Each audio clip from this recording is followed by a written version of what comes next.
I am going to establish a government market for gold at prices to be determined from time to time. I have directed Secretary Connally to suspend temporarily the convertibility of the dollar into gold or other reserve assets. Our own Fednow service will be coming online in 2023. We are examining whether a U.S. central bank digital currency would improve upon what is an already safe and efficient domestic payment system. A U.S. CBDC could also potentially help maintain the dollar's international standing. By May 1st, 1933, FDR required Americans to turn their gold into the government by making it illegal to own. And this was the beginning of the end of our freedoms. Nixon took the U.S. off the gold standard on August 15th, 1971. At this point, the dollar became a fiat currency, and once again, our freedoms were eroded away. One of my favorite Thomas Jefferson quotes, "Paper is poverty. It is only the ghost of money and not money itself." And just yesterday, March 15th, 2023, the Federal Reserve announced a July launch for the Fednow service. And check this out. The first week of April, the Federal Reserve will begin the formal certification of participants for launch of the service. So that means we're just a couple of weeks away from the end game. We're in the end game now. If you're not familiar with what the Fednow service is, that's what I want to go over in this video. It is essentially the infrastructure for a central bank digital currency, which will mean we no longer have any more freedoms. All of our freedoms will be completely gone because the government will be able to control one side of every transaction that takes place. So they will be able to control everything. We will no longer be free. This is complete totalitarian control, and it starts in a couple of weeks. Thank you so much for watching my video. I do sincerely appreciate it. We're going to start here with the federalreserve.gov press release. This came out just yesterday, so it is breaking news. However, the Fednow service has been talked about for a number of months, and we've not known until now when they were actually going to be launching this program. But essentially, this is going to be a way for people to bank directly with the Fed, as the name implies, Fednow service, and be able to send and receive money instantly. So what I actually want to do is scroll down to the About the Fednow service, and we're going to read this paragraph here. So it starts off, the Federal Reserve banks are developing the Fednow service to facilitate nationwide reach of instant payment services by financial institutions, regardless of size or geographic location, around the clock, every day of the year. Through financial institutions participating in the Fednow service, businesses and individuals will be able to send and receive instant payments at any time of day, and recipients will have full access to funds immediately, giving them greater flexibility to manage their money and make time-sensitive payments. Access will be provided through the Federal Reserve's FedLine network, which serves more than 10,000 financial institutions directly or through their agents. For more information, visit fednowexplorer.org. So basically, this is going to be a new bank account that people can sign up for. I kind of like to think of it as the PayPal that the government is sponsoring, right?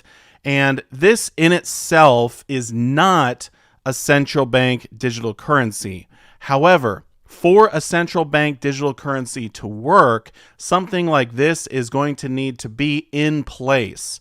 So this is the infrastructure for a CBDC. So they're building the railroad tracks. Once those are in place, then they can run the train on the tracks. So the CBDC will be the train. The Fednow service is what the train will run on. Now, the Federal Reserve is not just going to come out and say, look, your freedom is gone.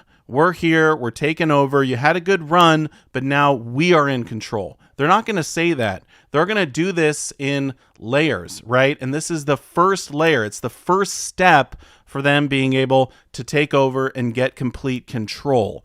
So with this being launched in just a few weeks, with them starting to sign people on, this is where they get all of the control. This is where they eventually phase out cash, and they're going to force everyone to sign up for this service.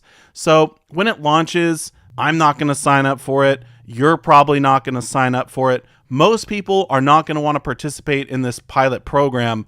Most people are going to see through what they're trying to do. However, some people will sign up for it. They're not going to understand because the Fed has come out and said, look, this is not dangerous. This is so that you can send money faster. They're trying to paint it in a good light, but we know what they're really doing. There's obviously something nefarious here. People will use this program, and eventually they can force everyone to use it. It's as simple as saying you cannot get your tax return unless you have a Fednow account. You can't get your Social Security checks. They're going to force all government officials to be paid through the Fednow service, all of the military to be paid through the Fednow service. So they're going to do it in steps, but eventually they can force everyone to sign up for this. And then it's basically over at that point. Now we're all banking with the Fed. I want to briefly cover some more news that dropped yesterday regarding Fednow, and that is Tacit to facilitate Fednow payments. Or we can just call it what it is here. In the U.S., blockchain operator Tacit has announced that it will provide access to the Federal Reserve's Fednow payment system, which is expected to launch as a pilot project later in 2023. Tacit will serve as a business-to-business on-ramp for Fednow through a client-facing application program interface, or API. Both the company's interbank and intrabank services will provide Fednow access. So one thing I wanted to say about this is even though Tacit is a blockchain operator, they're just providing the on and off ramps to the Fednow system. They're not actually running the system, at least I don't believe they are. In addition, the Fednow system is not in itself a true blockchain, although it may use that technology, because a true blockchain should be decentralized. That was kind of the whole point of blockchain technology to begin with. And how can you get more centralized than literally banking with the Fed? So I wanted to mention that, as well as down here, check this out.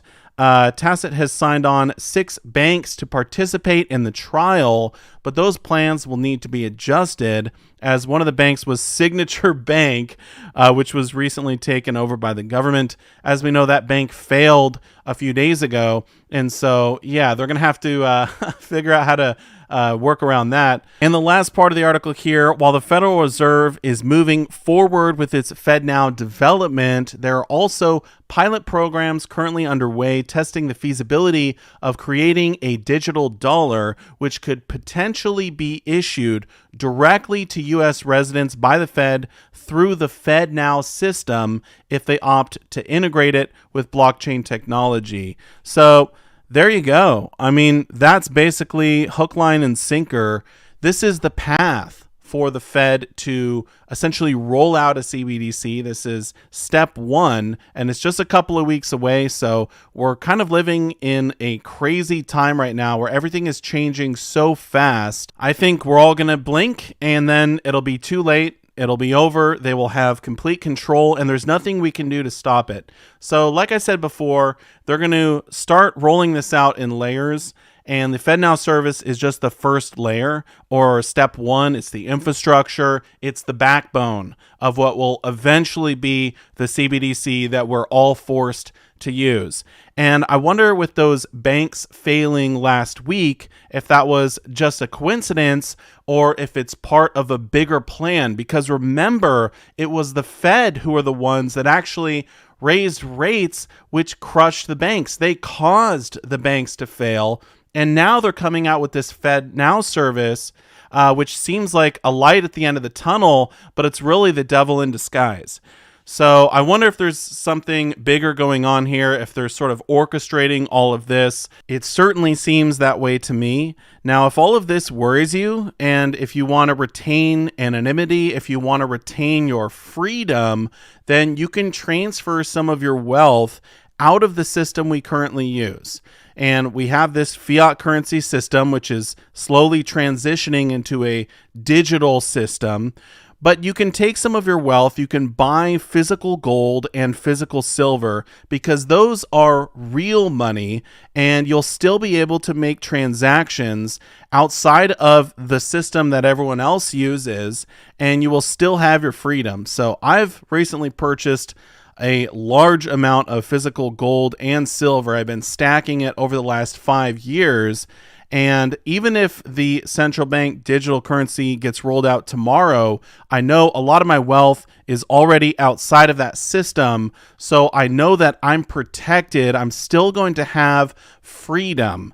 And, once they roll out a CBDC, it's possible that they will not allow people to even buy precious metals at some point. So I think it's important to get out of that system as soon as possible. Remember that quote from Thomas Jefferson: "Paper is poverty. It is only the ghost of money and not money itself." Well, what is real money? It is gold and silver.